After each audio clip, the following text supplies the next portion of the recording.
साथियों नमस्कार। मैं हूं नरेंद्र सिंह, राष्ट्रीय जनशक्ति पार्टी सेकुलर राष्ट्रीय महासचिव। मित्रों, 5 राज्यों में चुनाव होने जा रहा है। अब 5 राज्यों में सभी राजनीतिक दल अपने जोश खरोश के साथ साम दाम दंड भेद लगा करके इन के प्रकार अपनी सत्ता बनाने में और अपनी सत्ता हासिल करने में लगी हुई है।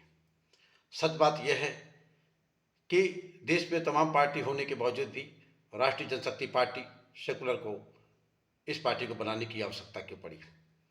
हमारे राष्ट्रीय अध्यक्ष माननीय संजय सिवाल जी ने इस पर बड़ा गहन विचार किया और ऐसा महसूस किया कि देश में जितनी भी राजनीतिक पार्टियां हैं वो सभी पार्टी जात पात की राजनीति करती हैं, जात पात की राजनीति पे अपनी रोटियां सेकती हैं, धर्मवाद पे अपनी रोटियां सेकती हैं और रोटियां सेक करके सत्ता हासिल करती हैं। ऐसी हालात में भारत माँ को एक ऐसी राजनीतिक संगठन की ज़रूरत है जो राजनीतिक संगठन ऐलान करता है कि जात पात का नाता तोड़ो, राष्ट्र हित से नाता जोड़ो।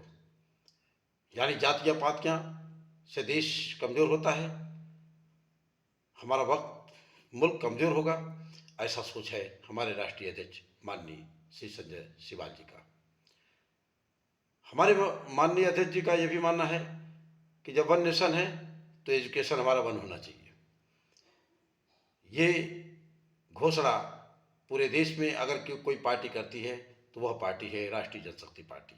One education, one nation, one education, राष्ट्रीय एक, शिक्षा एक, ये हम ला करके रहेंगे। ठीक है, पिछली पार्टियों ने बहुत सारे मुद्दे देश के अंदर खड़ा किए कि हम आएंगे तो राम मंदिर बनवाएंगे, हम आएंगे तो कृष्ण मंदिर बनवाएंगे, हम आएंगे तो बाबरी मस्जिद बनवा देंगे, तमाम सब बातें होती रहीं। लेकिन राष्ट्रीय जनशक्ति पार्टी का उदय इस बुनियाद पे नहीं है। इनका बुनियाद है कि हम शिक्षित होंगे, जब हम शिक्षित होंगे तो रोजगार भी हमको मिलेगा। हमारे राष्ट्रीय अध्यक्ष माननीय संजय सिवाल जी का ये भी मानना है और हमारी राष्ट्रीय जनशक्ति पार्टी की एक संकल्प भी है कि देश के प्रधानमंत्री ने पिछले दिनों कहा था कि मैं देश के नौजवानों को 15 लाख रुपया दूंगा। राष्ट्रीय जनशक्ति पार्टी कहती है कि मैं 15 लाख रुपया तो नौजवानों को दे करके मैं बेकार नहीं करूंगा। राष्ट्रीय जनशक्ति पार्टी के राष्ट्रीय अध्यक्ष माननीय श्री संजय सिवाल जी का कहना है कि 18 वर्ष के जो भी बच्चे हैं स्कूल छोड़ते ही अगर चाहें तो नौकरी कर सकते हैं, आगे का एजुकेशन है वो ले सकते हैं। जैसे आप एजुकेशन को समाप्त करेंगे नौकरी आपके स्कूल कॉलेजों तक आ जाएगी। ये कैसे आएगी, ये रणनीति मैं बताने वाला नहीं हूँ, हमारे राष्ट्रीय अध्यक्ष जी इस बात को बताने वाले नहीं हैं।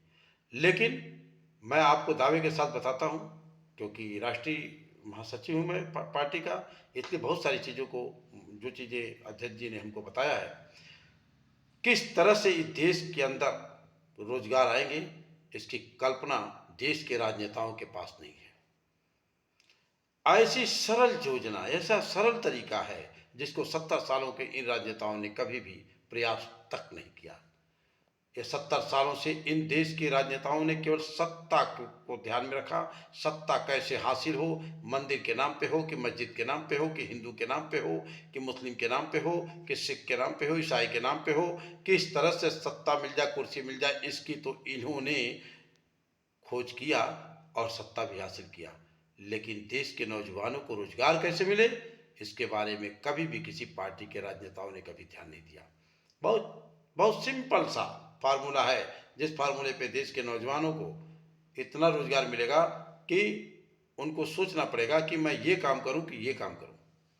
ये सारी चीज़ें ये राष्ट्रीय जनशक्ति पार्टी के गर्भ में है। बहुत अच्छा एक खबर सुनने को मिला है कि मनीष सिसोदिया जेल में गए, संजय सिंह जेल में गए, अब अरविंद केजरीवाल की भी बारी जेल में जाने की है। मैंने पिछले वक्तव्य में कहा था कि देश के माननीय प्रधानमंत्री जी इन राजनेताओं का इन्वेस्टिगेशन करा दीजिए। ये 70 सालों से जो देश की जनता की अकूत पैसे, अकूत कमाई का धन ये लूट रहे हैं, ये निश्चित तौर से जेल के सलाखों में पाए जाएंगे। आपने शुरुआत किया बहुत बढ़िया, लेकिन आपकी शुरुआत में ईमानदारी नहीं है। केवल एक पार्टी को लेकर के आप ये शुरुआत किए हैं। मैंने तो आपसे ये कहा था माननीय प्रधानमंत्री नरेंद्र मोदी जी कि आप पक्ष विपक्ष यानी भारतीय जनता पार्टी से लेकर कांग्रेस पार्टी और जितनी भी देश की पार्टियां हैं, जितने भी देश के नेता हैं, जो 5 साल विधायक रहे, 5 साल सांसद रहे हैं, उनका इन्वेस्टिगेशन करा दीजिए। उनके पास से आय से अधिक प्रॉपर्टी कैसे आई, ईमानदारी से इन्वेस्टिगेशन कराइए। दावे के साथ मैं कहता हूँ राष्ट्रीय जनशक्ति पार्टी की तरफ से कि वो सारे के सारे नेता जेल के सलाखों में होंगे और जो चुनाव आप करा रहे हैं उसमें एक भी चुनाव में दिखाई नहीं देने वाले हैं। ये होती है ईमानदारी की बात। ये राष्ट्रीय जनशक्ति पार्टी ईमानदारी की बात करती है और निश्चित तौर से देश की जनता को अब विकल्प चाहिए। विकल्प ढूंढ रही है माननीय नरेंद्र मोदी जी या देश के ये जो नेता हैं जो विभिन्न पार्टियों से हैं, चाहे वो कांग्रेस को हो, चाहे भारतीय जनता पार्टी को हो या किसी भी पार्टी से हो। ये नेता देश की जनता के लिए विकल्प नहीं है। आप विकल्प नहीं हो। विकल्प आने वाले समय में आपके साथ राष्ट्रीय जनशक्ति पार्टी के जो भगत सिंह, चंद्रशेखर आज़ाद के रूप में जो पार्टी के साथ लगे हुए हैं, ये देश को दिशा देंगे। ये देश को के नौजवानों को दिशा देंगे, यहाँ के बुजुर्गों को दिशा देंगे, यहाँ के सभी लोगों को दिशा देंगे। हिंदुओं को देंगे, मुसलमानों को देंगे, सिख को देंगे, ईसाई को देंगे। सभी लोग आपस में प्यार और मोहब्बत के साथ हिंदू, मुसलमान, सिख, ईसाई देश में रहेंगे और सभी लोग एक दूसरे से प्यार और मोहब्बत करेंगे। ऐसा राष्ट्रीय जनशक्ति पार्टी की सोच है, ऐसी विचारधारा है और निश्चित तौर से थोड़े दिनों के अंदर हम पूरे देश के अंदर एक ऐसा माहौल खड़ा करेंगे जो किसी भी राजनीतिक पार्टी दम खम नहीं रखती है। क्योंकि राजनीतिक पार्टियों ने अपना अपना एक एजेंडा बनाया है। कोई मुस्लिम एजेंडा बना के काम कर रहा है, कोई हिंदू एजेंडा बना के काम कर रहा है। और सच में मैं बात करता हूँ कि राष्ट्रीय जनशक्ति पार्टी ने एक संकल्प किया है कि एक कसम खाया है कि जब हमारी सरकार देश के अंदर जब हमारी सरकार बनेगी तो मैं देश में सबसे पहला काम करेगी राष्ट्रीय जनशक्ति पार्टी, शराब का बेचना बंद करेंगे, शराब बंद करा देंगे। शराब जब बंद हो जाएगा तो 80% बुराइयां बंद हो जाएंगी। और ये राष्ट्रीय जनशक्ति पार्टी के राष्ट्रीय अध्यक्ष ने अपने हल्फनामे में ये लिखा है कि सबसे पहला काम देश में हम एक काम करेंगे कि शराब बंद कराएंगे। और शराब बनने के बंद निश्चित तौर से जब शराब बंद होगा तो देश के नेता चिल्लाते हैं कि अर्थव्यवस्था कैसे चलेगी, और यही चीज़ देश की जनता को समझाते हैं अर्थव्यवस्था कैसे चलेगी। माननीय नरेंद्र मोदी जी, आपने एक बार कहा था देश के नौजवान, शराब जो है देश के नौजवानों को बर्बाद कर रहा है। मैं पूछता हूँ, चाहता हूँ कि आप एक जिम्मेदार व्यक्ति हैं, इस तरह का वक्तव्य देते हैं और फिर इसके बाद शराब देश में पिलाई जाती है। किस बात के जिम्मेदार हैं, कैसे जिम्मेदार हैं, कैसे आप देश और दुनिया के लोग आपको लाइक करते हैं। बट ये उनका विषय हो सकता है। ये अलग की बात है कि मैं आपका निश्चित तौर से बहुत फैन भी हूँ, लेकिन कहीं न कहीं आपकी विचारधाराएं जो है देश की जनता के साथ मैच नहीं करती हैं। कहते कुछ और है, करते कुछ और हैं, मन की बात कुछ और है। क्योंकि मन की बात मत किया करें, दिल की बात किया करें। दिल जो है वो दिल की बातें भगवान का होती हैं और मन की बातें शैतान की होती हैं। तो अब शैतान के मन से कब तक बात करते रहेंगे, देश की जनता के साथ कब तक धोखा देते रहेंगे। और यही हाल अन्य पार्टियों के राजनेताओं का भी है। कोई दूध का धुला नहीं है, सारे के सारे एक चट्टी थैली के चट्टे बट्टे एक है। क्योंकि अगर एक ना होते तो 42% देश में जो पार्लियामेंट है उसके अंदर अपराधी क्रिमिनल माफिया कैसे आ जाते, जो उत्तर प्रदेश है उसमें 51% अपराधी क्रिमिनल माफिया कैसे आ जाते।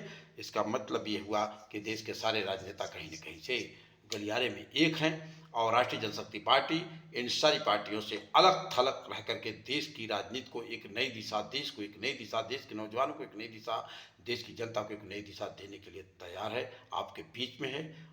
निश्चित तौर से आप मेरी बातों से सहमत होंगे और राष्ट्रीय जनशक्ति पार्टी का आइए आइए हमारा साथ दीजिए, हम आपका साथ देते हैं। आइए हम मिलजुल करके 75 सालों के इन देश के काले अंग्रेजों को बाहर निकालने का काम करें।